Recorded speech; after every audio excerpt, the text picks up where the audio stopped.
Hello students, revision series में आज अपन chapter ले रहे हैं बैंक रिकंसिलिएशन स्टेटमेंट।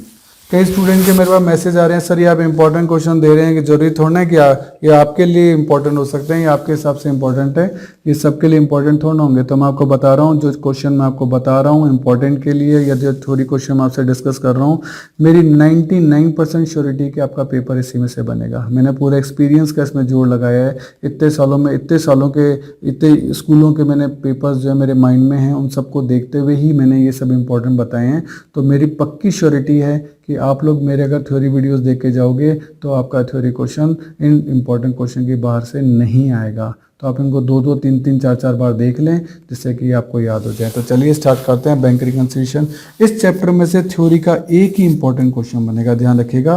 कॉजेज और difference in cash book and passbook, कि पासबुक और कैश बुक के क्या कॉजेज हैं, इनका डिफरेंस रहता है। यह क्वेश्चन किसी भी तरीके से पूछा जा सकता है कि कैश बुक और पासबुक टैली नहीं होते, क्या रीजंस हैं, क्या इन दोनों के एग्री होने के क्या रीजंस हैं। कुछ भी करके क्वेश्चन यही होगा। और इसमें वही सेंटेंस है जो पूरे चैप्टर में आपने पढ़े, क्या, check issued but not presented, check deposited but not credited, interest allowed by bank, interest charge by bank, bank charges या कमीशन बैंक ने चार्ज किया, डायरेक्ट डिपॉजिट बाय कस्टमर, हमारे किसी कस्टमर ने डायरेक्टली पैसे जमा करा लिए, interest and dividend collected by the bank directly and direct payment made by bank.